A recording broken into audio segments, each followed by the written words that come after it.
Hey guys, welcome back to Free Car Repair. Our mission here at the garage, guys, is to save you as much money as we can. That's why we make these absolutely free videos. Let's go ahead and start on it now. We'll demonstrate on a 2012 F-150, but even if you have a different year, that generation F-150, it will work as well. Once you open the hood on your F-150, you're going to find out that the fuse box is located right above the radiator. You need to open that lid, and once you open it, you're going to notice, guys, that you have the fuse box layout just like that. Now you will be facing this side, and that will be towards the windshield, the relays right here. It's always a good idea to test fuses and relays so you don't waste your money and time. Let's explain why, and then we'll continue.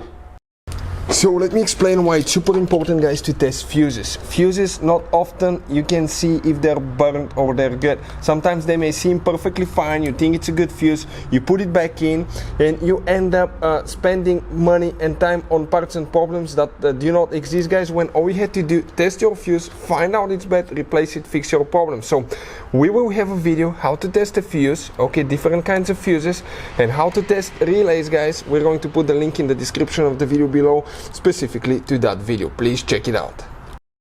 Those fuses and relays, guys, can cost you a fortune at the parts store, so we put a link in the description of the video below where you can get them at a really good price and quick shipping as well.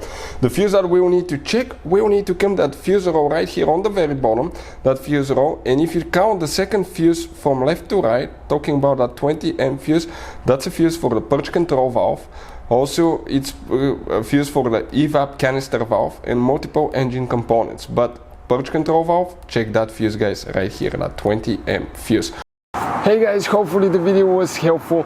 If you have any questions, don't hesitate to let us know. Leave a comment below. We'll try to make a video for your specific problem. Like, subscribe, comment, let us know what you think. And guys, by the way, we have more than 19,000 free repair videos on our YouTube channels, videos that can save you thousands of dollars in repairs. Thank you for watching and see you next time.